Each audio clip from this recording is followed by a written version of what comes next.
Hello class 9। चलिए आज हम लोग, जैसा हमने बात की थी कि poverty as a challenge chapter हम करेंगे आगे और पढ़ेंगे कॉजेज़ ऑफ पॉवर्टी या गरीबी के क्या क्या कारण हो सकते हैं। There are number of causes for the widespread poverty in India. अब ये माना गया है कि भारत में गरीबी के बहुत सारे कारण हो सकते हैं। One historical reason is a low level of economic development under British colonial administration. एक ऐतिहासिक कारण ये हो सकता है कि जिस समय भारत गुलाम था अंग्रेज़ों का, उस समय क्या था, इकोनॉमिक डेवलपमेंट बहुत कम हुई। The policies of the colonial government ruined traditional handicraft and discouraged development of industries like textile. और जो पॉलिसी अंग्रेज़ों ने भारतीय लोगों के लिए बनाई थी, उससे क्या हुआ कि परंपरागत हैंडीक्राफ्ट जो होते, जैसे हैंडलूम के कपड़े वगैरह बनते थे और और भी दूसरे जो काम होते थे पारंपरिक तरीके से, उसको उन्होंने बढ़ावा कभी भी नहीं दिया। और इसका नतीजा ये हुआ कि टेक्सटाइल वगैरह डेवलप नहीं होने के कारण भारत की डेवलपमेंट बहुत कम हो गई। इसके अलावा क्या था, low rate of growth persisted until the 1980s। और यही जो प्रभाव है, जो अंग्रेज़ों की गुलामी के दौरान भारत में जो इकोनॉमिक डेवलपमेंट धीमा हो गया था या बंद हो गया था, वो उस डेवलपमेंट को एक एक जो होती है रफ्तार लाने के लिए सरकार को बहुत मेहनत करनी पड़ी। और कई साल भारत 1947 में स्वतंत्र हुआ, उसके बाद से लगभग 1980 के दशक तक सरकार को मेहनत करनी पड़ी पूरी भारत को एक ट्रैक पर लाने में, डेवलपमेंट की जो ट्रैक होती है, रास्ता होता है, उस पर लाने में। This resulted in less job opportunity. और इससे क्या हुआ कि लोगों को ज़्यादा काम नहीं मिल रहा था, यानी नौकरी नहीं थी। लो ग्रोथ रेट ऑफ इनकम, और लोगों की इनकम भी बहुत कम थी। This was accompanied by high growth rate of population. लेकिन इसके साथ ही साथ क्या हुआ, आबादी बहुत तेज़ी से भारत में बढ़ी। The two combined they make the growth rate of the per capita income very low।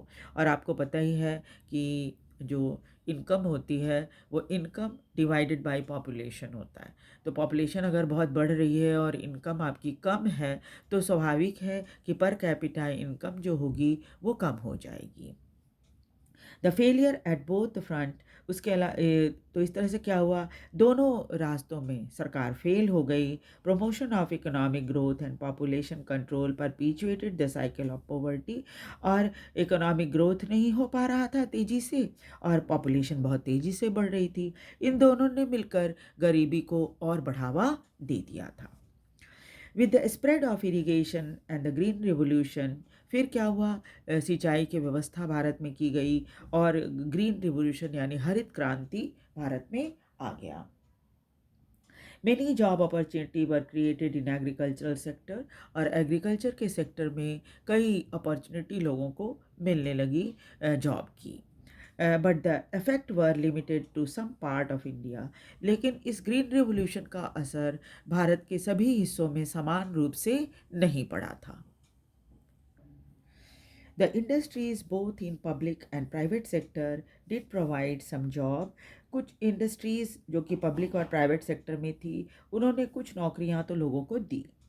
But these were not enough to absorb all job Sikar.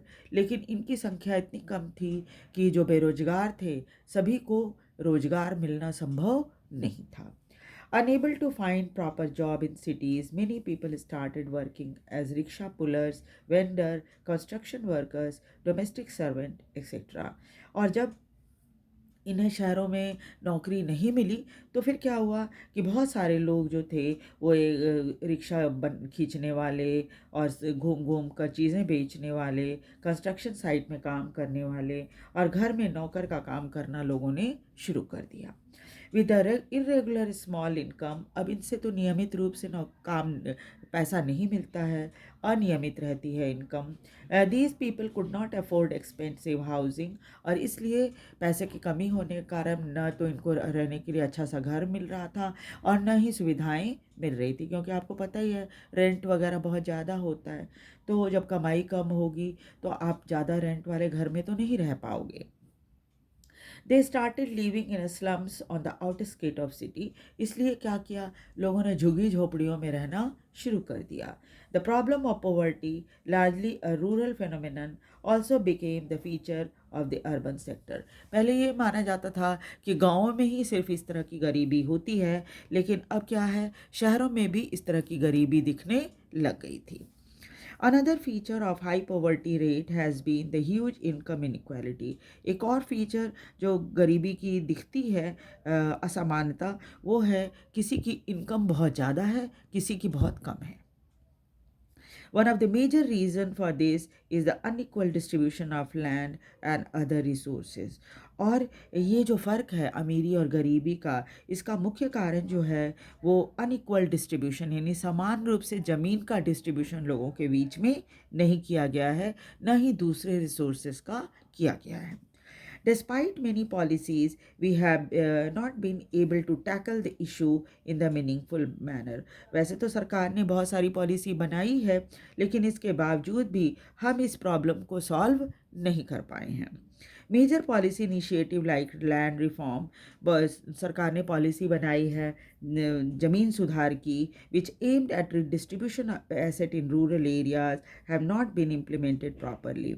सरकार ने ये कोशिश की है कि ज़मीन को कोई ऐसा है जिसके पास बहुत ज़मीन है, तो वो अपनी ज़मीन जो है दान दे दे, लोगों को दे दे, है ना, गरीब लोगों को दे दे। तो ये सही तरीके से लागू नहीं हो पाया है एंड इफ़ेक्टिवली और प्रभावी भी नहीं है। By most of the state government, ज़्यादातर स्टेट गवर्नमेंट ने कोई बहुत अच्छा प्रयास इसके लिए नहीं किया गया है, या आप ये कह सकते हैं स्टेट गवर्नमेंट कामयाब नहीं हुई है। Since lack of land resources has been one of the major causes of poverty in India। और यही कारण है कि लैक ऑफ लैंड रिसोर्सेज, ज़मीन नहीं होने के का कारण जो है, ज़मीन न होना भी एक कारण है गरीबी का। प्रॉपर इम्प्लीमेंटेशन ऑफ पॉलिसी को सही तरीके से लागू नहीं करना could have improve the life of millions of rural poor. अगर ये जो सरकार की पॉलिसी है ये सही तरीके से अगर लागू हो जाती तो शायद कुछ हद तक गरीब लोगों की समस्या हल हो सकती थी, या गरीबी की समस्या हल हो सकती थी। Many other socio-cultural and economic factors also are responsible for poverty। और भी कई सामाजिक सांस्कृतिक परंपराएं हैं और इकोनॉमिक फैक्टर हैं जो कि जिम्मेवार हैं गरीबी के। In order to fulfill social obligation and observe religious ceremonies, people in India, including the very poor, spend a lot of money। और कई सामाजिक जो है ये होती हैं, लोगों के ऊपर जिम्मेवारियाँ होती हैं, उसको पूरा करने में, कुछ धार्मिक जिम्मेवारियों को पूरा करने में लोग जो है, चाहे वो गरीब भी क्यों ना हो, अपनी ज़रूरत से ज़्यादा पैसा खर्च करते हैं। आपने देखा होगा शादी वगैरह जो होती हैं, शादियों में लोग अंधाधुन पैसा खर्चा करते हैं, बिना सोचे समझे, है ना। जो अमीर हैं, जिनके पास पैसा है, तो चलो वो तो खर्च करते हैं, तो समझ में आता है कि भाई उनके पास पैसा है तो खर्च कर रहे हैं। लेकिन उनकी देखा देखी जिनके पास पैसा नहीं है या पैसा कम भी है, वो भी दिखावा करने में पैसा खर्च करते हैं। ये भी गरीबी का कारण हो जाता है। Small farmer need money to buy agricultural input like seed, fertilizer and pesticide etc। गरीब किसान जो होते हैं वो उनको भी हमेशा ही कर्ज की ज़रूरत पड़ती है, क्योंकि जब भी वो खेती करते हैं तो उन्हें बीज की ज़रूरत पड़ती है, खाद की ज़रूरत पड़ती है, कीटनाशकों की ज़रूरत होती है जो वो खेत में डालते हैं। Since poor people hardly have any saving, अब गरीबों का तो बैकअप तो कुछ होता नहीं, पैसा होता नहीं है उनके पास बैंक में, दे बोरो, इसलिए उन्हें कर्ज लेना पड़ता है। Unable to repay because of poverty, और अब गरीबी के कारण वो इसको पे नहीं कर पाते, दे बिकम विक्टिम ऑफ इंडिपेंडेंटनेस, और एक कारण है कि वो क्या कर्ज के शिकार हो जाते हैं। So huge level of independentness is both cause and effect of poverty. इसलिए ज़्यादा कर्जा लेना भी एक गरीबी की वजह बन जाती है। अब देखेंगे एंटी पॉवर्टी मेजर, यानी कि गरीबी दूर करने के लिए क्या कदम उठाए जा रहे हैं। Removal of poverty has been one of the major objective of Indian developmental strategy. भारत सरकार की जो रणनीति है उसमें मुख्य है गरीबी को दूर करना। The current anti-poverty strategy of the government is based broadly on two planks. अभी सरकार की जो एंटी पॉवर्टी पॉलिसी चल रही है उसका आधार दो चीज़ है। पहला है प्रमोशन ऑफ इकोनॉमिक ग्रोथ, देश की इकोनॉमिक या आर्थिक स्थिति को सुधारना, टारगेटेड एंटी पॉवर्टी प्रोग्राम, और थोड़ा सा जो एक लक्ष्य के साथ कि गरीबी दूर करना है, ऐसे प्रोग्राम भी सरकार ने उठाए हैं जिनको एंटी पॉवर्टी प्रोग्राम कहा जाता है। Over a period of 30 years lasting up to early 80s, there were little per capita income growth and not much reduction in poverty.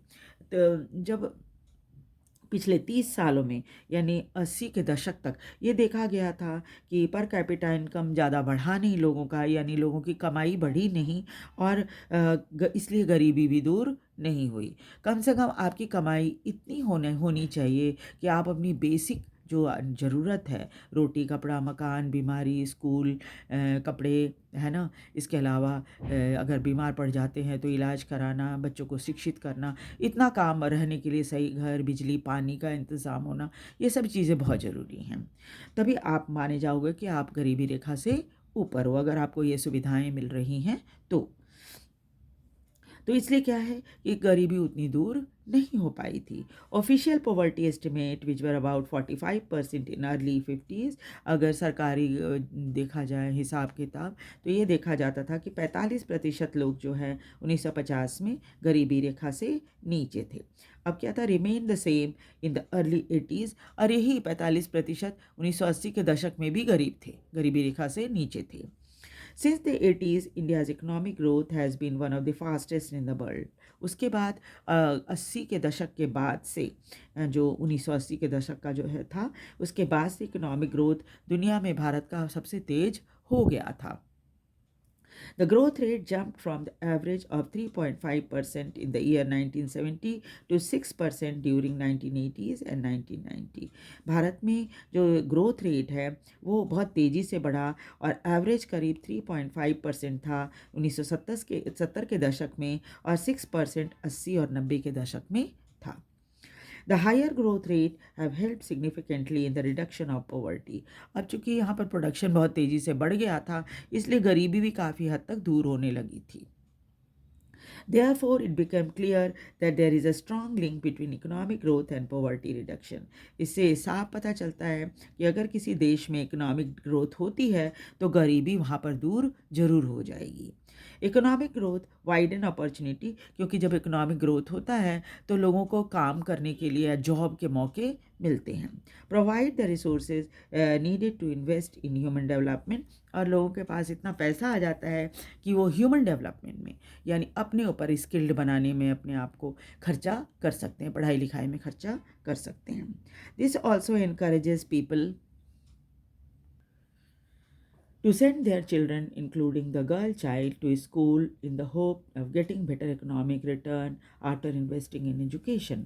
और इस तरह से क्या है कि अब क्या है, जब आपके पास अच्छी कमाई रहेगी तो आप बच्चों को स्कूल भेजोगे, यहाँ तक कि लड़कियों को भी स्कूल भेजोगे, इस उम्मीद में कि उसका इकोनॉमिक रिटर्न आपको अच्छा मिलेगा। आज आपके माता पिता आपको स्कूल में पढ़ा रहे हैं क्या सोचकर, यही सोचकर कि इकोनॉमिक रिटर्न उनको अच्छा मिलेगा। ये आप में जो पैसा खर्च कर रहे हैं आपके पेरेंट, ये एक तरह की इन्वेस्टमेंट है उनकी, है ना, आपके ऊपर।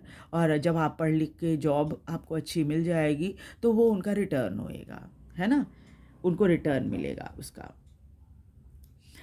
However, the poor may not be able to take direct advantage from the opportunity created by economic growth. लेकिन गरीब जो है वो इसका फ़ायदा नहीं उठा पाते क्योंकि उनके पास पैसा ही नहीं होता अपने बच्चों को स्कूल भेजने के लिए। आज आपने देखा होगा सरकार की पॉलिसी है, स्कूलों में जो बच्चे होते हैं गवर्नमेंट स्कूल में उनको हर तरह की सुविधाएं दी जाती हैं। दोपहर का खाना मिलता है, यूनिफॉर्म मिलता है, किताबें मिलती हैं, बैग मिलता है, ड्रेस मिलता है, सब कुछ दिया जाता है स्कूल से। क्यों? क्योंकि वहाँ ये सब सुविधाएं इसलिए दी जाती ताकि पेरेंट बच्चों को स्कूल भेजें और बच्चे आकर पढ़ें। और तभी देश की इकोनॉमिक ग्रोथ भी बढ़ेगी। More over growth in the agriculture sector is much below expectation. लेकिन अगर आप एग्रीकल्चर सेक्टर देखिए तो वहाँ पर उम्मीद पर खरा नहीं उतरा। एग्रीकल्चर सेक्टर जितनी उम्मीद सरकार को थी उतना उतना तरक्की नहीं हुआ है। This has the direct bearing on poverty as a large number of poor people live in villages. इसका असर गरीबी पर भी पड़ रहा है क्योंकि बड़ी संख्या में गरीब लोग गाँव में ही रहते हैं and are dependent on agriculture, और ज़्यादातर ये एग्रीकल्चर या खेती के ऊपर ही निर्भर होते हैं। In this circumstances this is a clear need there is a clear need for targeted anti poverty program. इन सब परिस्थितियों को देखने के बाद ये ज़रूरी हो जाता है कि सरकार जो है गरीबी हटाने के लिए कुछ एंटी पॉवर्टी प्रोग्राम बनाए। Although there are so many schemes which are formulated to affect poverty directly or indirectly, वैसे तो सरकार ने बहुत सारी स्कीम बनाई है गरीबी को दूर करने के लिए। डायरेक्ट भी स्कीम बनी हुई है और इनडायरेक्ट भी बनी है। Some of them are worth mentioning, लेकिन कुछ ऐसे प्रोग्राम हैं जिसके बारे में आपको जानकारी होनी चाहिए। जैसे पहला है Mahatma Gandhi national rural development guarantee act 2005। ये जो मनरेगा इसको बोलते हैं शॉर्ट में, मनरेगा, ये क्या हुआ, ये 2005 में आया था। Aims to provide 100 days of wage employment to every household to ensure livelihood security in rural areas। और ये गाँव में स्टार्ट किया गया था, ये कहकर कि 100 दिन का काम लोगों को दिया जाएगा हर घर से, गरीब घर से, और उनको इस बात की सिक्योरिटी दी जाएगी कि आपको 100 दिन काम मिलेगा ही मिलेगा। It also aimed at sustainable development to address the cause of drought, deforestation and soil erosion। इसके अलावा ये एक सस्टेनेबल डेवलपमेंट, यानी अभी आप डेवलप हो रहे हो, आपका एरिया डेवलप हो रहा है, भविष्य में भी ये रहेगा। ये इस उद्देश्य से सरकार ने कई ऐसी चीज़ें, जैसे जो एरिया ड्रॉट प्रोन है, जहाँ पर बारिश कम होती है, पानी कम होता है, या डिफॉरेस्टेशन जहाँ पर पेड़ बहुत ज़्यादा काटे गए हैं, या सॉइल इरोजन बहुत ज़्यादा हो रहा है, तो सरकार इस नज़रिए से भी देख रही है कि यहाँ पर क्या क्या सुधार किया जा सकता है। 1/3 of the propose job has been reserve for women. और ये सभी जो मैंने बताया मनरेगा में करीब 1/3 जगह जो है महिलाओं के लिए है, यानी महिलाओं को इसमें काम मिलेगा। The scheme provided employment to 220 crore person days of employment to 7.78 crore house hold. और यहाँ पर इस स्कीम के दौरान करीब 220 करोड़ लोगों को काम दिया गया है। साथ ही साथ ये जो लोग हैं 220 करोड़, ये 4.78 करोड़ घरों से आते हैं, गरीब घरों से आते हैं जिनको काम दिया गया है मनरेगा में। The share of SC/ST and women person days in the scheme are 23%। और इसमें क्या क्या है, जो शेयर रखा गया है महिलाओं का और शेड्यूल कास्ट और शेड्यूल ट्राइब के लिए, SC मतलब होता है शेड्यूल कास्ट और ST मतलब होता है शेड्यूल ट्राइब, तो इन लोगों को कि स्कीम में 23% रखा गया है। 17% एंड 53%, यानी कि 23% SC के लिए, 17% ST के लिए और 53% जो है महिलाओं के लिए रखा गया है। The average wage has increase from 65 in 2006 to 132 in 2013-14। पुराना डाटा है, बट इससे आपको थोड़ा सा अंदाज़ा हो जाएगा कि शुरू में हर दिन 65 रुपये मिला करते थे लोगों को 2006-07 में, जबकि 132 रुपया मिलने लगा 2013-14 में। 10 साल पुराना डाटा है ये। अभी और भी बढ़ गया है। जिनके पास जो न्यू एडिशन बुक होगी उसमें ज़्यादा होगा ये जो होगा और नया डाटा होगा, मतलब कि और रकम भी ज़्यादा होगी। ये 2013-14 है ना, और भी ज़्यादा होगा, मतलब 2019-20 और 2020-24 का डाटा जो होगा उसमें ज़्यादा पैसा मिल रहा होगा लोगों को मनरेगा में। Recently in March 2018 the wage rate for unskilled manual labour has been revise. देखो इसमें इसमें मेंशन भी किया हुआ है कि 2018 में वेज रेट को जो कि अनस्किल्ड यानी कि जो बस मजदूरी कर सकते हैं, कहा जाएगा कि तुम ऐसे करो तो वैसे करेंगे, उनमें कोई अलग से ये नहीं है, क्वालिफिकेशन नहीं है ऐसा कुछ जैसे इंजीनियर या ये सब होते हैं ना, वैसा नहीं है कुछ भी उनके पास। ऐसे लोगों को का जो डेली वेज है उसको रिवाइज भी किया गया है स्टेट वाइज। हर स्टेट ने अपने अपने हिसाब से किया है। The range of ways rate for different state and the union territories lies in between 281 पर days for the worker in Haryana and 168 days for the worker in Bihar and Jharkhand. जबकि देखिए कि रिवाइज करके हर स्टेट ने अपने अपने हिसाब से इनका डेली वेज रखा है। जैसे आप देखिए हरियाणा में अगर एक डेली वेज वर्कर है, मनरेगा में काम करता है, तो उसको ₹281 पर डे मिलता है। जबकि बिहार में और झारखंड में लोग जो काम करते हैं उनको ₹168 मिलता था। ये भी डाटा 2018 का है, पुराना डाटा है थोड़ा। 2024 में और भी बढ़ गया होगा क्योंकि सरकार समय समय पर महंगाई के हिसाब से इसको रिवाइज करती रहती है। उसके बाद दूसरा है प्राइम मिनिस्टर्स रोजगार योजना, PMRY. In another scheme which was started in 1993, the aim of the program is to create self-employment opportunity for educated unemployed youth in rural areas and small town. इसमें क्या था, प्रधानमंत्री रोजगार योजना में जो लोग पढ़े लिखे हुए हैं और जिनके पास कुछ कला है, कोई स्किल है, तो उनको सरकार मदद करेगी। और बेरोजगार हैं वो, तो गाँव में और छोटे शहरों में सरकार उनको अपने काम को करने के लिए मदद करेगी। They are help in setting up small business and industry. वो चाहे तो छोटा बिजनेस और छोटी इंडस्ट्री भी लगा सकते हैं। कई चीज़ें होती हैं उसमें, छोटे छोटे काम, जैसे मोमबत्ती बनाने का काम होता है या फिर अगरबत्ती बनाने का काम होता है या छोटे और दूसरे काम जैसे सिलाई वगैरह करने का काम लोग करते हैं। तो ये सब चीज़ें, इन सब चीज़ों में सरकार मदद करेगी। रूरल एम्प्लॉयमेंट जनरेशन प्रोग्राम, ये प्रोग्राम जो 1995 में आया था और the aim of the programme is to create self employment. ये भी सेल्फ एम्प्लॉयमेंट के लिए, लोग आप अपना रोजगार खुद करो, है ना, इसलिए बनाया गया था। In rural area and small town, इसको भी गाँव में और छोटे शहरों में रखा गया था। A target for creating 25 lakh new job has been set up for the programme under the 10th 5-year plan. और 10वीं 5-year प्लान में 25 लाख नए जॉब क्रिएट करने का भी लक्ष्य सरकार ने रखा है। स्वर्ण जयंती ग्राम स्वरोजगार योजना वॉज लॉन्च्ड इन 1999। फिर एक और रोजगार योजना जिसका नाम है स्वर्ण जयंती ग्राम स्वरोजगार योजना, इसको 1999 में स्टार्ट किया गया था। The programme aims at bringing the assisted poor family above the poverty line by organizing them into self-help group through the mixed bank credit and government subsidy।